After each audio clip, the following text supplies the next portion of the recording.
and you kind of know where you're at. The next thing is going to be your form and range of motion. Blah, blah, blah, use good form. Everybody's heard that, but what is good form? Look at an exercise and kind of analyze it. What do we want to do? What do we want to complete? Realize that adding too much weight is going to ruin your form.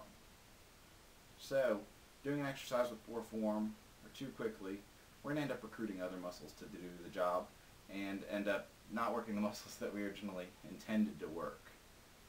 We also want to consider the range of motion. We'll see this often, say on a dumbbell shoulder press. An individual might be pressing, say, 50-pound dumbbells for a complete range of motion. In their attempts to get bigger and stronger and letting the ego get in the way, might jump up to, say, a 70 or 75-pound dumbbell. Then what happens to their form? You've often seen this. The repetitions end up looking like this. So what did we do? Our range of motion went from this to something like this. So if we kind of think about your work or what was completed, we think about the weight lifted and the distance that weight traveled. You went up in weight, yes, congratulations, but that weight only traveled half the distance. So did you actually do more work? No. What you did was you turned a shoulder press into more of a tricep lockout type move. So consider range of motion too. If you step up to the next weight but you can't complete the repetition with the range of motion required or necessary or with less than before, you shouldn't be at that weight, and we're not going to want to count it. Oftentimes you can see in the gym that somebody's form can so badly devolve or deteriorate through a set that the first repetition ends up being a completely different exercise than, say, the 12th repetition. For example, if we had, say, a dumbbell lateral or a side raise, and on the last rep the individual ends up being down here and pulling back, we've turned it into a rear delt and trap exercise rather than the medial deltoid. So just because you can move that weight doesn't mean that you're going to get the desired outcome or on that muscle that you were intending to work. So watch this in the gym. Your first rep should look pretty darn close to your last rep, or something's going on. Last thing is having a plan. You should never, never, never step foot in the gym without knowing what you're going to do. Now, this isn't going to hold true for the whole time you're in the gym for years to come. I didn't have a plan when I worked out today because I don't necessarily have a goal right now, whether it's strength gain, muscle gain, anything like that. And oftentimes after you've been in the gym for 10 years, sometimes you just need to get in there and do what inspires you.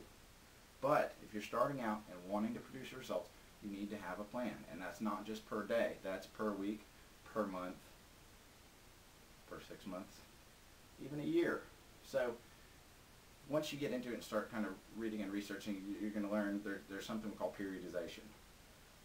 The body responds well to following different plans for different results or desired outcomes at different times of the year, kind of like a bodybuilder would bulk and diet.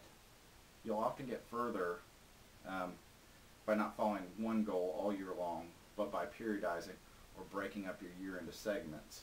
So there may be a reason later on where you want to lower your rep count to 4 to 8 reps to work a little bit more strength, so that later on you'll be able to lift that weight and closer to 8 to 12 reps, use that to build more muscle. So have a plan per week, per month.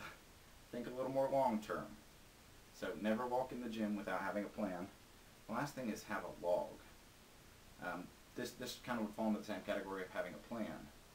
So much time is spent in the gym kind of guessing and wondering what weight you lifted last time.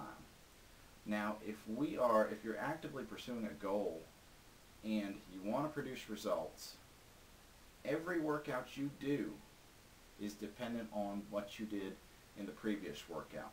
All of your goals, everything you're going to try to accomplish that day, depends on what you did in the previous workout. Now, if you can tell me that you can remember every rep, every weight, every exercise that you did last time, then great. But if not, you're leaving some results on the table. Also, if your trainer's not keeping track, carrying a clipboard, recording these things, and having you record them on the days you're training, you are leaving a lot of results on the table, and this is foolish. So have a plan, write it down. Along with writing it down, not everything that counts can be counted, not everything that can be counted counts. So learn to count only good reps and round down. If you performed 9 good reps, and that 10th rep, there was some compensation, you had to twist, or some other type of compensation to get that rep up, don't count it. Don't put it in your log.